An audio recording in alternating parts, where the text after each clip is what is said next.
যেই মেয়েটাকে একটা নজর দেখবার জন্য মদিনার ছেলেরা যুবকেরা লক্ষ কোটি টাকা নিয়ে দাঁড়িয়ে যায়, কিন্তু মেয়েটাকে দেখা যায় না। মেয়েটা আপনার বড় পাগল, আশিক রাসূল। এই মেয়েটা গতকালকে হঠাৎ করে ইন্তেকাল করেছে। মেয়েটা আজ পর্যন্ত কোনো ছেলেকে বিয়েও করে নাই, পুত পবিত্র একটা মেয়ে। পয়গম্বর আরবি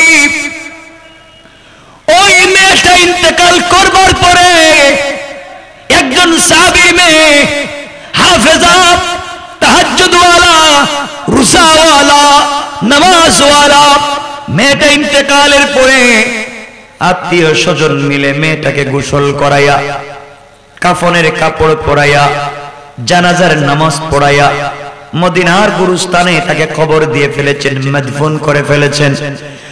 পয়গম্বর আরবি আমি আমার চিরাচরিত নিয়ম অনুযায়ী কাফনের কাপড় চুরি করবার জন্য গুরুস্থানে চলে যাই, কারণ যেই ব্যক্তি নতুন ইন্তেকাল করে তার কবরে গিয়া তো আমি কাফন চুরি করি। পয়গম্বর আরবি আমি যখন গুরুস্থানে যাই, যাওয়ার পরে আমি এই নতুন কবরগুলোকে খনন করতে লাগলাম। এই বিশ্ব সুন্দরী মেয়েটার কবরকে খনন করতে লাগলাম। এক পর্যায়ে কবর খনন করে কবরের ভিতরে ঢুকে গেলাম। পয়গম্বর আরবি ঢুকে যাওয়ার পরে বিশ্ব সুন্দরী মেয়েটাকে উলঙ্গ করে তার 5টা কাফনের কাপড় আমি চুরি করলাম। পয়গম্বর আরবি 5টা কাফনের কাপড় চুরি করে বাজারে বিক্রি করার জন্য আমি যখন কবর থেকে বের হয়ে যাই, এমন সময় শুনি আমার কানের মধ্যে একটা আওয়াজ। কে যেন আমাকে বলছে, যুবক রে, তোর মতো আহাম্মক আর বেওকুফ দুনিয়ার জমিনে আর নাই। তোর মতো বেওকুফ, তোর মতো বোকা দুনিয়ার জমিনে আর নাই। যুবক রে, তোর শরীরে কি যৌবনের চাহিদা নাই? ও যুবক, তোর বডিতে কি জোয়ানি নাই? যেই মেয়েটাকে একটা নজর দেখবার জন্য মদিনার যুবকেরা কোটি টাকা দিতে রাজি, যেই মেয়েটা বিশ্ব সুন্দরী, যেই মেয়েটাকে এখন পর্যন্ত পৃথিবীর কোনো মানুষ স্পর্শ করে নাই, এই মেয়েটা কবরের ভিতরে পড়ে আছে। এত সুবর্ণ সুযোগ থাকবার পরেও যুবক রে, মেয়েটাকে কবরের ভিতরে একা রেখে চলে যাও। তোমার ভিতরে কি যৌবনের চাহিদা নাই? আমার মুসলমান বন্ধুগণ, গভীর মনোযোগ। তারিখ ইবনে জারির তাবারিতে লিখেন, আল্লামা জুলফিকার নকশবন্দি খুতুবাতে জুলফিকার নকশবন্দিতে নিয়ে এসেছেন, আল্লাহর নবী আখিরি জামানার পয়গম্বর জনাবে মুহাম্মদ রাসূলুল্লাহ সাল্লাল্লাহু আলাইহি ওয়াসাল্লাম তখন পর্যন্ত দুনিয়ার জমিনে জিন্দা। মনোযোগ দিয়ে কথাগুলো শোনো। আমার নবী তখন পর্যন্ত দুনিয়ার জমিনে জিন্দা। এমন সময়ে আমার নবী যতক্ষণ পর্যন্ত দুনিয়ার জমিনে বেঁচে আছেন, একদিন ফজরের সালাতের পরে হযরত ওমর রাসূল পাকের পিছনে ফজরের নামাজ পড়ে বাড়িতে চলে গেলেন। বাড়িতে যাওয়ার পরে নাস্তা করলেন, আবার আমার নবীর বাড়িতে আসতে চাইলেন। উদ্দেশ্য হলো আমি নবীর কাছে যাব, দিন কেমনে প্রচার করা যায়, মানুষের কাছে দিন কেমনে পৌঁছে দেওয়া যায়, এই চিন্তা করে আমার নবী সাল্লাল্লাহু আলাইহি ওয়াসাল্লামের দরবারের দিকে ওমর আসতে লাগলেন। আমার বন্ধুগণ, ওমর যখন আমার নবীর বাড়িতে আসতে লাগলেন, কিছু দূর আসার পরে চৌরাস্তার মোড়ে এসে দেখেন একটা যুবক মাথাটাকে নিচের দিকে করে মাটির মধ্যে সেজদা দিয়া আওলাকে সে পাগল বেশে পাগলের মতো চিৎকার করে কান্না করে যায়। ওমর তো এমন শক্ত দিলের মানুষ, কারো চোখ থেকে পানি আসলেই তার দিল নরম হয়ে যায় না, কারো গলা কেটে ফেললেও তার দিল নরম হয় না। এই জন্য আল্লাহ রাসূল বলেছেন, আশাদ্দুহুম ফি আমরিল্লাহি ওমর। ওমর তো শক্ত দিলের মানুষ, কথাগুলা ভালো করে বুঝেন। এই ওমরের মতো মানুষ এই রাস্তার মধ্যে কান্না দেখে তিনিও পাগল হয়ে গেলেন। যুবকটাকে ডাক দিয়া বলছেন, যুবক রে, তুমি কেন রাস্তার মধ্যে কান্নাকাটি করো? কি হয়েছে?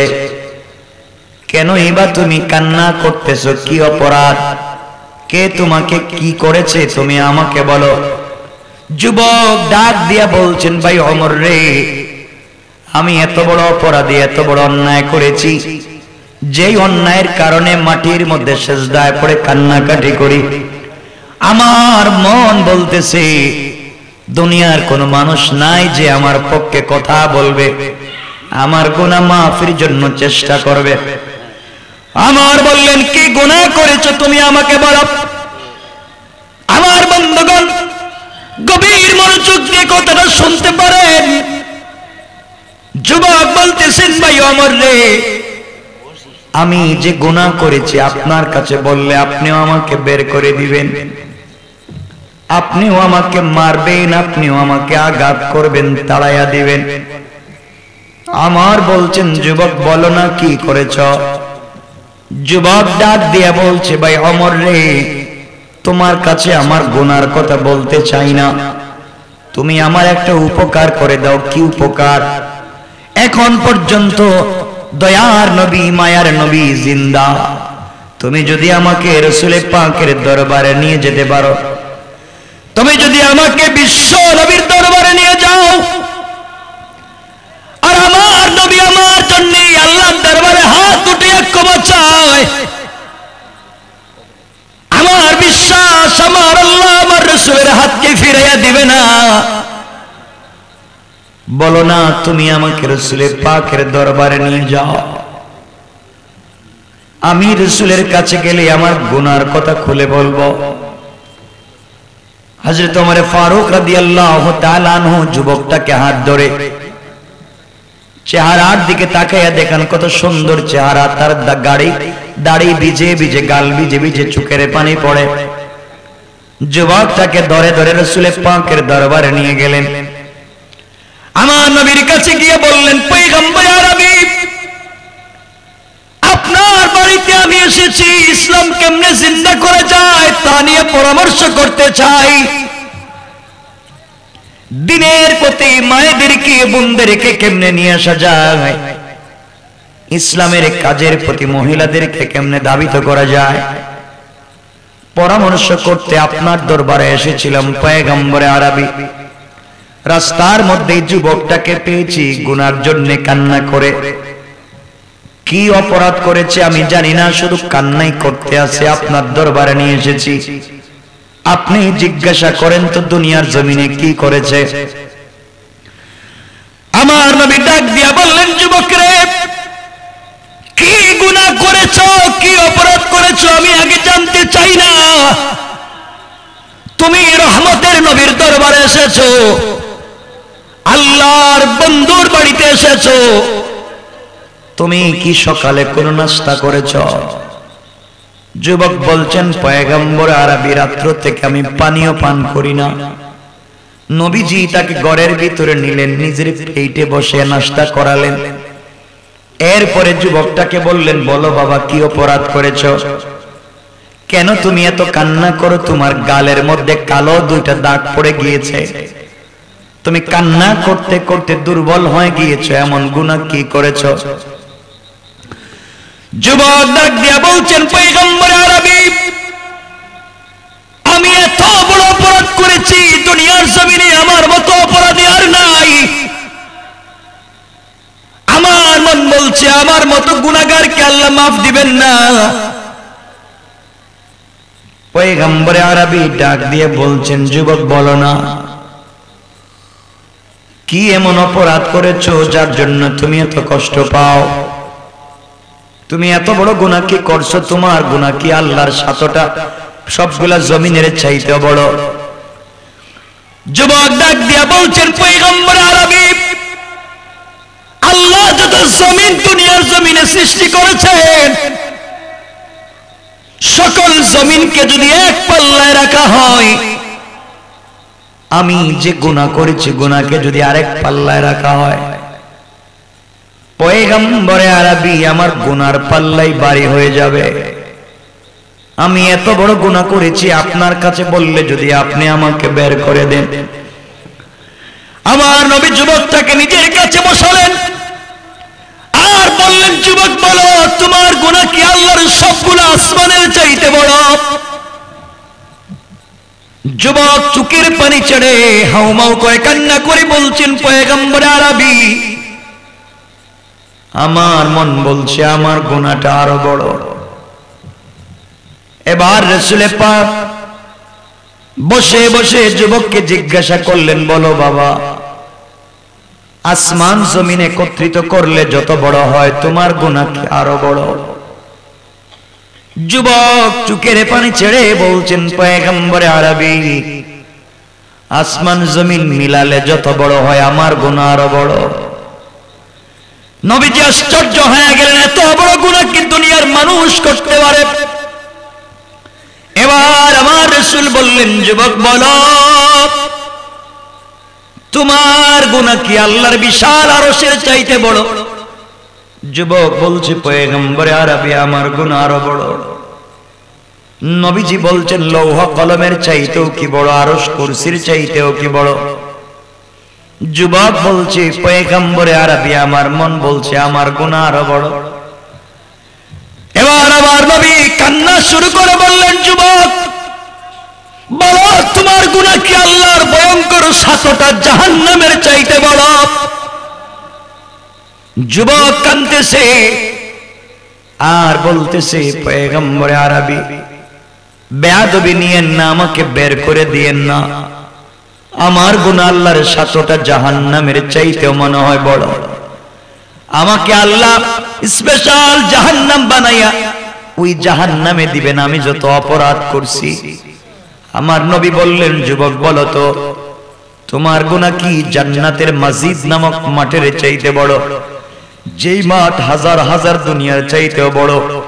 যুবক বলছেন, পয়গম্বর আরবি যেই মাঠে জিব্রাইল ফেরেশতা 600 নূরের ডানা দিয়া 70 বছর 24টা ঘন্টা উঠাইলেন আর নামাইলেন, এই মাঠের কুল কিনারা পর্যন্ত পাইলেন না। পয়গম্বর আরবি আমার মন বলছে আমার গুনাহটা আরো বড়। এবার আমার নবী বললেন, যুবক বলো, যুবক জবাব দাও তোমার গুনাহ কি আল্লাহর 8টা জান্নাতের চাইতে বড়? যুবক বলতেছেন, পয়গম্বর আরবি আমার মন বলছে আমার গুনাহ আরো বড়। এবার নবীজি আশ্চর্য হয়ে গেলেন, এত বড় গুনাহ আবার কি?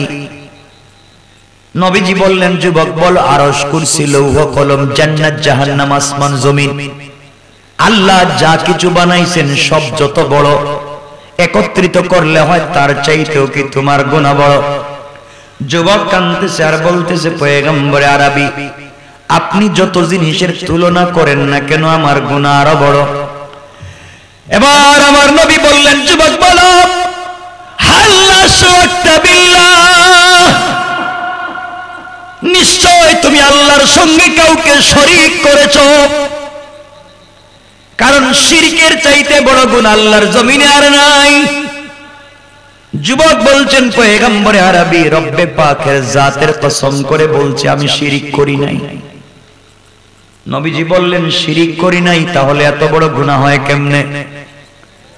এবার নবীজি বললেন, জবাব দাও, হাল্লা শুরকতা বিল্লাহ। গোলাম বলছে, না না আমি শিরিক করি নাই। নবীজি বললেন, বলো, হাল কাতালতা নাফসা। যুবক রে, তাহলে কি তুমি অন্যায় ভাবে কাউকে হত্যা করেছো? কারণ হত্যা করা মহাপাপ। তুমি কি অন্যায় ভাবে কোনো মানুষ মারছো? যুবক বলছেন, পয়গম্বর আরবি না না, আমি কোনো মানুষকেও মারি নাই, আমি শিরকও করি নাই। এবার নবীজি বললেন, যুবক বলো, তাহলে এত বড় গুনাহ হয় কেমনে? বলো তো গুনাহ কি?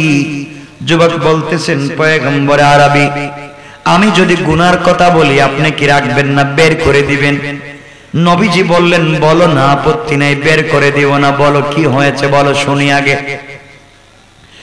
এবার যুবক বলছেন, পয়গম্বর আরবি আমি হলাম এই মদিনার সবথেকে বড় একজন কাফন চোরা। কাফন চোর। আমার নবী বললেন, যুবক রে, কাফন চুরি করেছ তো কবিরা গুনাহ করেছ, তাওবা করলে তো আল্লাহ মাফ করে দিবে।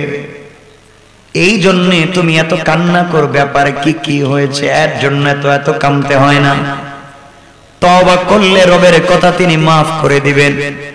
যুবক বলছেন, পয়গম্বরে আরবি, না, আমার গুনাহ তো শুরুই হয় নাই, আমার গুনাহ আরো বড়। এবার নবীজি বললেন, যুবক তাহলে জবাব দাও, গুনাহ তুমি বর্ণনা করো, আমি শুনতে চাই। যুবক বলতেছেন, পয়গম্বরে আরবি, আমি কাফন চুরি করে বাজারে বিক্রি করে টাকা দিয়ে আমার পরিবার চালাই। এইভাবে দীর্ঘদিন থেকে আমার পরিবারগুলা চলতেছে। দুর্ভাগ্যজনক যে ঘটনা ঘটেছে সেটা আপনাকে বলতে চাই। গতকালকে মদিনার এক আনসারী যুবতী মেয়ে ইন্তেকাল করেছে। আনসারী সাহাবীর একটা মেয়ে ইন্তেকাল করেছে, যেই মেয়ের উপাধি হুরে মদিনা, মদিনার হুর পরি, বিশ্ব সুন্দরী। এই মেয়েটা হাফেজে কোরআন, হাফেজা। এই মেয়েটা সারাদিন রোজা রাখে, সারা রাত্র তাহাজ্জুদের নামাজ পড়ে। আজ অবধি পৃথিবীর কোন পুরুষ মানুষ তাকে দেখে নাই। পয়গম্বর আরবি, এই মেয়েটা আজকে পর্যন্ত দুনিয়ার কোন পুরুষ মানুষকে দেখে নাই। মেয়েটা কোরআনের হাফেজা, মেয়েটা সারা রাত্র নফলে ইবাদত করে, সারাদিন রোজা রাখে। এই মেয়েটার উপাধি হুরে মদিনা, বিশ্ব সুন্দরী, মদিনার হুর। পয়গম্বর আরবি, যেই মেয়েটাকে একটা নজর দেখবার জন্য মদিনার ছেলেরা, যুবকেরা লক্ষ কোটি টাকা নিয়ে দাঁড়িয়ে যায়, কিন্তু মেয়েটাকে দেখা যায় না। মেয়েটা আপনার বড় পাগল, আশিক রাসূল। এই মেয়েটা গতকালকে হঠাৎ করে ইন্তেকাল করেছে। মেয়েটা আজ পর্যন্ত কোন ছেলেকে বিয়াও করে নাই, পুত পবিত্র একটা মেয়ে। পয়গম্বর আরবি, ওই মেয়েটা ইন্তেকাল করবার পরে একজন সাহাবী মেয়ে, হাফেজা, তাহাজ্জুদওয়ালা, রোজাওয়ালা, নামাজওয়ালা, মেয়েটা ইন্তেকালের পরে আত্মীয় স্বজন মিলে মেয়েটাকে গোসল করাইয়া, কাফনের কাপড় পরাইয়া, জানাজার নামাজ পড়াইয়া মদিনার গুরুস্থানে তাকে খবর দিয়ে ফেলেছেন, মদফুন করে ফেলেছেন। পয়গম্বর আরবি, আমি আমার চিরাচরিত নিয়ম অনুযায়ী কাফনের কাপড় চুরি করবার জন্য গুরুস্থানে চলে যাই। কারণ যেই ব্যক্তি নতুন ইন্তেকাল করে তার কবরে গিয়া তো আমি কাফন চুরি করি। পয়গম্বর আরবি, আমি যখন গুরুস্থানে যাই, যাওয়ার পরে আমি এই নতুন কবরগুলাকে খনন করতে লাগলাম। এই বিশ্ব সুন্দরী মেয়েটার কবরকে খনন করতে লাগলাম। এক পর্যায়ে কবর খনন করে কবরের ভিতরে ঢুকে গেলাম। পয়গম্বর আরবি ঢুকে যাওয়ার পরে বিশ্ব সুন্দরী মেয়েটাকে উলঙ্গ করে তার 5টা কাফনের কাপড় আমি চুরি করলাম। পয়গম্বর আরবি 5টা কাফনের কাপড় চুরি করে বাজারে বিক্রি করার জন্য আমি যখন কবর থেকে বের হয়ে যাই, এমন সময় শুনি আমার কানের মধ্যে একটা আওয়াজ। কে যেন আমাকে বলছে, যুবক রে, তোর মতো আহাম্মকার বেওকুফ দুনিয়ার জমিনে আর নাই। তোর মতো বেওকুফ, তোর মতো বোকা দুনিয়ার জমিনে আর নাই। যুবক রে, তোর শরীরে কি যৌবনের চাহিদা নাই? ও যুবক, তোর বডিতে কি জোয়ানি নাই? যেই মেয়েটাকে একটা নজর দেখবার জন্য মদিনার যুবকেরা কোটি টাকা দিতে রাজি, যেই মেয়েটা বিশ্ব সুন্দরী, যেই মেয়েটাকে এখন পর্যন্ত পৃথিবীর কোনো মানুষ স্পর্শ করে নাই, এই মেয়েটা কবরের ভিতরে পড়ে আছে। এত সুবর্ণ সুযোগ থাকবার পরেও যুবক রে, মেয়েটাকে কবরের ভিতরে একা রেখে চলে যাও। তোমার ভিতরে কি যৌবনের চাহিদা নাই?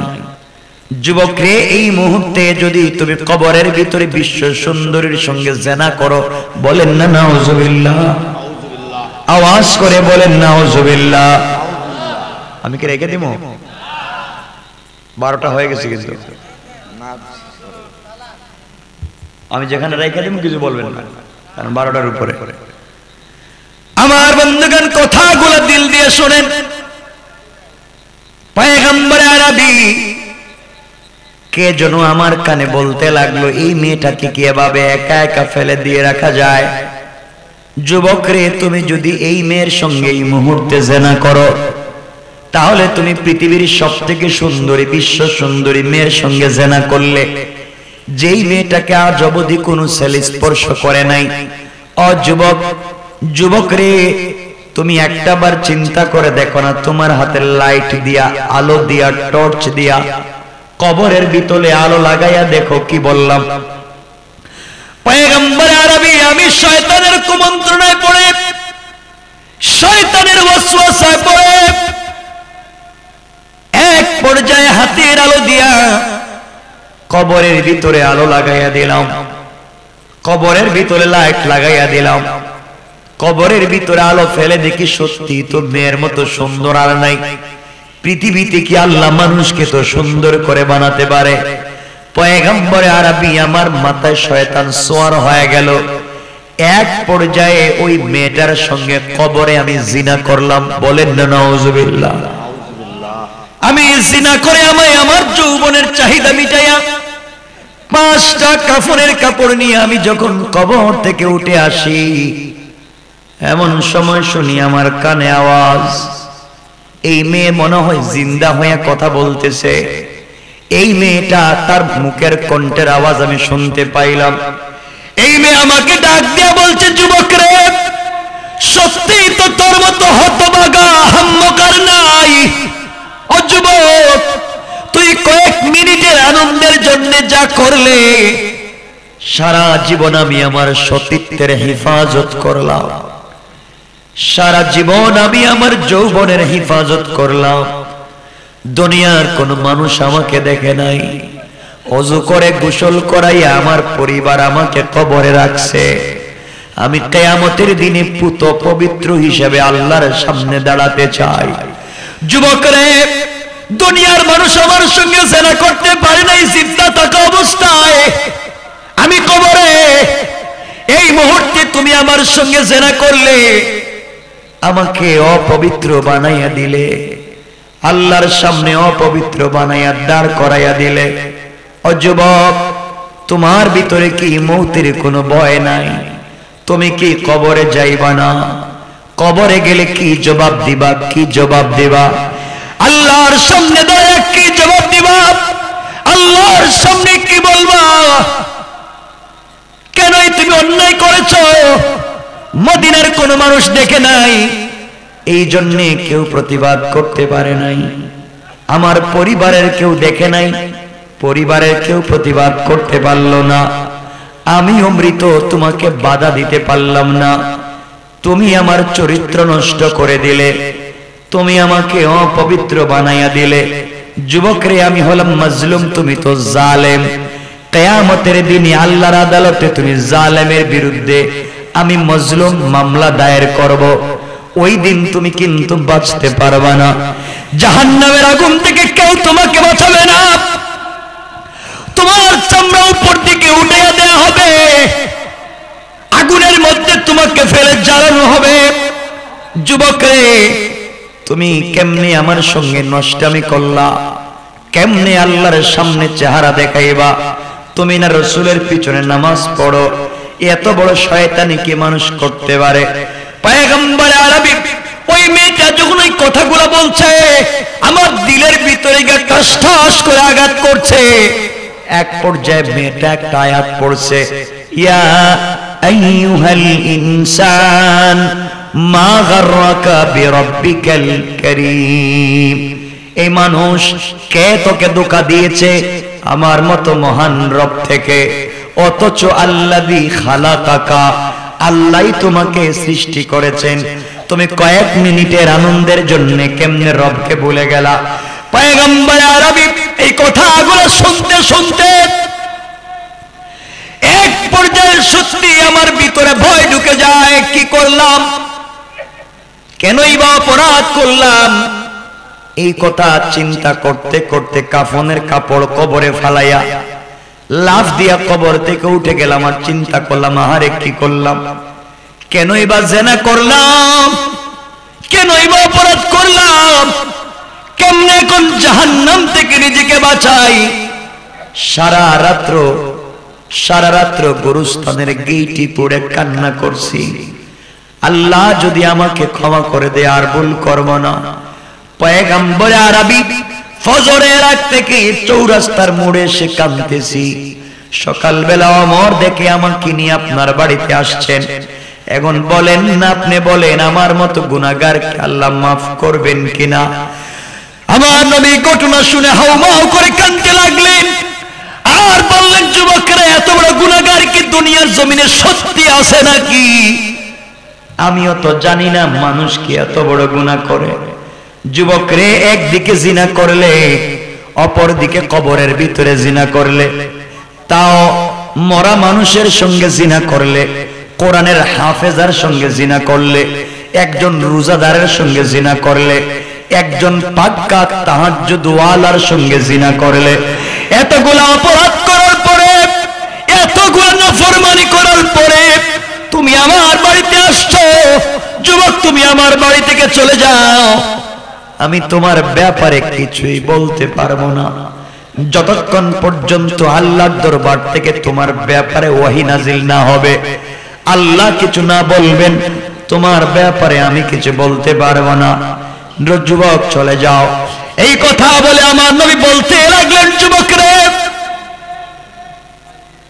বনি ইসরাইলের পয়গম্বর মুসা কালিমুল্লাহ ৭২,০০০ বনি ইসরাইল নিয়ে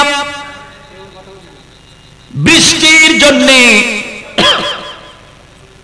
আল্লাহর দরবারে দোয়া করতে লাগলেন। বৃষ্টির জন্য আল্লাহর দরবারে দোয়া করলেন।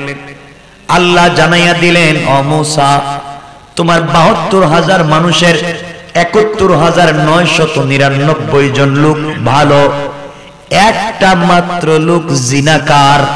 এই একজন জিনাকারের কারণে তোমার দোয়া কবুল করলাম না, ৭২,০০০ মানুষের দোয়াকে আটকায়া দিলাম। চিন্তা করেন, মুসা কালিমুল্লাহ, আল্লাহর সঙ্গে যিনি কথা বলে, এমন মানুষের দোয়াকে আল্লাহ বন্ধ করে দিলেন।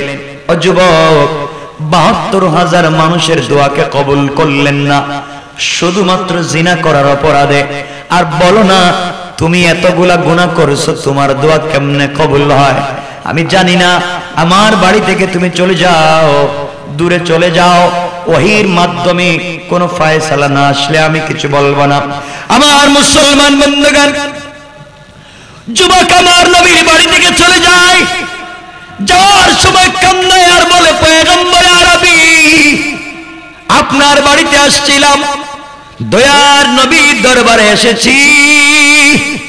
আয় আল্লাহ তাআলা, নবীজি আমাকে বের করে দিয়েছেন। তিনিও বলছেন, আমার মতো গুনাহগারের গুনাহ মাফ হবে কিনা জানি না। আয় আল্লাহ, আমার তো হায়াতে জিন্দেগি এখনো বাকি। আমি তো চাই আমার গুনাহগুলার, অপরাধগুলার শাস্তি দুনিয়ায় হয়ে যাক, এরপরেও কবরে কোনো শাস্তি আমি নিতে চাই না। কবরের ভিতরে কোনো কষ্ট আমি নিতে চাই না। কিয়ামতের দিনে কোটি কোটি মানুষের সামনে জিনাকার হিসেবে দাঁড়াতে চাই না। আল্লাহ, তুমি কি আমাকে মাফ করবা না? মানুষেরা গভীর মনোযোগ দিয়ে শোনো। এই যুবক কান্না করতে করতে মদিনার সবথেকে উঁচা পাহাড়ের উপরে উঠে গেল। মদিনার উঁচা পাহাড়ের উপরে উঠে কান্না করে বলছে, আল্লাহ, আমি মদিনার সবথেকে উঁচা পাহাড়ের উপরে উঠে গেলাম, আমি তো সাধ্য মতো উঠেছি, এর উপরে উঠবার জায়গা নাই। আল্লাহ তাআলা, এর উপরে আমি আর উঠতে পারবো না। তুমি যদি গুনাহ মাফ না করো, আমি কোথায় যাব? তুমি তো নমরুদের দোয়াকে রাত্রে কবুল করছো, তুমি তো ফেরাউনের দুয়ারেও রাত্রে কবুল করছো।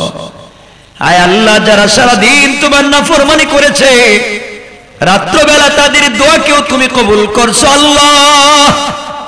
অপরাধ করেছি, অনুতপ্ত হয়ে গিয়েছি, আর অন্যায় করব না, তওবা করলাম, তুমি আমাকে গুনাহ মাফ করে দাও। গভীর রজনীতে যুবক কান্না করে বলছে, আল্লাহ আমার নাম তো গুনাহগার, তোমার নাম আজিজুল গফফার, আয় আল্লাহ তুমি কি আমার গুনাহ মাফ করবে না? আমি কোথায় যাব? এমন সময় গভীর রাত্রি তোমার কাছে হাত উঠাইয়া ধরেছি, যেই সময় কত স্বামী তার স্ত্রীর গলা জড়াইয়া ঘুমায়, কত বাচ্চা তাদের মা বাবার কুলে উইটা ঘুমায়, কত ভাই তার ভাইয়ের গলা জড়াইয়া ঘুমায়, কত ভাই তার ভাইয়ের গলা জড়াইয়া ঘুমায়, কত পাখি বাসার মধ্যে ঘুমায়, পৃথিবীর সকল প্রাণীগুলা তাদের বাসায় ঘুমিয়ে আছে। হায় আল্লাহ আমি গুনাহ করে ঘুমাই না, কারণ কেউ আমার গুনাহ মাফ করার পথ বলে দেয় না। শেষ পর্যন্ত তোমার নবীর বাড়িতে গিয়েছিলাম, তিনিও বাইর করে দিয়েছে। এবার জিবরাইল বলছেন, পয়গম্বর আরবি তাহলে জবাব দেন, আজ থেকে 40 দিন আগে মদিনার এক যুবক আনসারী এক যুবতী মহিলার সঙ্গে কবরের ভিতরে জিনা করেছে, কাফন চোরা জিনা করে তওবার পথ জানার জন্য আপনার বাড়িতে এসেছিল, আপনিও তাকে বের করে দিয়েছেন। ওহী আসে নাই বিদায়, ওহী আসে নাই, কোনো ফয়সালা দিতে পারেন নাই, বের করে দিয়েছেন। আল্লাহ জানাইয়া দিয়েছেন, পয়গম্বর আরবি দুনিয়ার কোন গোলাম যদি গুনাহ করে, সন্তান গুনাহ করলে বাবা ঘর থেকে বের করে দিতে পারে, কোন স্টুডেন্ট অন্যায় করলে টিচার বের করে দিতে পারে, কোন মুরিদ অন্যায় করলে পীর তারে বের করে দিতে পারে, কোন উম্মত শয়তানি করলে নবী তারে বের করে দিতে পারে। কিন্তু আমার আল্লাহ জানিয়ে দিয়েছেন, তার কোন গোলাম যদি গুনাহ করে আটলান্টিক মহাসাগর পরিমাণ হয়ে যায়, আসমান জমিন তার গুনাহে ভরে যায়, আল্লাহ কোন সময় তার রহমতের দরজা, তার তওবার দরজা বান্দার জন্য বন্ধ করে দেয় না। আল্লাহু আকবার। পয়গম্বর আরবি যত বড় গুনাহগার আল্লাহ বলেছেন দুনিয়ার সবাই তাড়াইয়া দিতে পারে, ঘরের দরজা বন্ধ করে দিতে পারে, আল্লাহ তার গুনাহগার গোলামের জন্য তওবার দরজা বন্ধ করে দেয় না। আপনি বের করে দিয়েছেন সত্য, কারণ ওহী আসে নাই, কিছু বলতে পারেন নাই। এই যুবকটা জিনা করে পাহাড়ের উপরে উঠে এমন তওবা শুরু করেছে, আল্লাহ পাক তার তওবাকে কবুল আর মঞ্জুর করে তার জিন্দেগীর গুনাহগুলোকে মাফ করে জান্নাতি বলে ফয়সালা করে আমার কাছে ওহী দিয়া আপনার কাছে দিতে বলে পাঠাইয়া দিয়েছে। পয়গম্বর আরবি তাআলা এই যুবক 40টা দিন যেইভাবে তওবা করেছে, আল্লাহ বলেছেন তার তওবা মদিনার লিস্টে রেজিস্টারিকৃত 70 জন জাহান্নামীর মধ্যে যদি বন্টন করে দেওয়া হয়, এত এত বেশি তওবা করেছে, আল্লাহ এত বেশি খুশি হয়েছেন, তার তওবায় আর লিস্টেড রেজিস্টারিকৃত 70 জন জাহান্নামীকেও আল্লাহ মাফ করে দিতে পারে। পড়েন সুবহানাল্লাহ। এই জন্য আমার আল্লাহ আমার তেলাওয়াতকৃত উচ্চারণে বললেন, ওয়াল্লাযীনা ইয়াকুলুনা রাব্বানা সরিফ আন্না আযাব জাহান্নাম ইন্না আযাবাহা কানা গরামা। আমার আল্লাহ জানায়া দিলেন, গোলাম রে, সাকারাত শুরু হয়ে যাওয়ার আগে, গারগারা শুরু হয়ে যাওয়ার আগে, কবরে চলে যাওয়ার আগে, মালাকুল মউত পৌঁছে যাওয়ার আগে, আজরাইল চলে আসার আগে আগে আমার যেই গোলাম গোটা জিন্দেগীর গুনার জন্য আমি আল্লাহর দরবারে হাত উঠিয়ে ক্ষমা চাইবে, আমি আল্লাহ কথা দিলাম গোলাম রে, তার গোটা জিন্দেগীর গুনাহগুলোকে maaf করে জান্নাতি বলে ফয়সালা করে দিতে আমি আল্লাহ 1 মিনিটও দেরি হবে না। পড়েন সুবহানাল্লাহ, আল্লাহু আকবার। এজন্য আজকের মূল বিষয় 1 নম্বর অহংকার করা যাবে না, 2 নম্বর গালি দেওয়া যাবে না, 3 নম্বর রুকু সিজদা আল্লাহর পায়ে, 4 নম্বর যত গুনাহ করেন সাকারাতের আগে রবের কাছে তওবা করেন, রব সবাইকে maaf করে দিবেন। সুবহানাল্লাহ বলেন। এতক্ষণ পর্যন্ত কথা বললাম, রাত্র 12:30 হয়েছে, আর কথা বললাম না, আরে 1 মিনিট না, 1.5 ঘন্টা হয়ে গেছে। মাশাআল্লাহ, আপনাদের উপজেলা চেয়ারম্যান আমার ভাই জনাব আসাদুজ্জামান বাবু ভাই, তিনি 1 লক্ষ টাকা দিয়ে গিয়েছেন। মারহাবা বলেন, জোরে বলেন মারহাবা। আল্লাহ আমার ভাইয়ের দানকে কবুল করো। সবাই বসে নিজে, কথা শেষ হলে আর কেউ বসে নাকি? আমি এতটুকুনি বললাম, আপনারা আমার কথাগুলো মনে রাখবেন, গুনাহ ছেড়ে দিবেন, আল্লাহর দরবারে তওবা করবেন, 5 ওয়াক্ত নামাজ পড়বেন ইনশাআল্লাহ। বলেন কথাগুলো মনে থাকবে তো ইনশাআল্লাহ ভাই? আপনারা আমল করবেন, মা বোনদেরকে আমল করতে বলবেন। সবাই বসেন, কোর্টে যাবেন।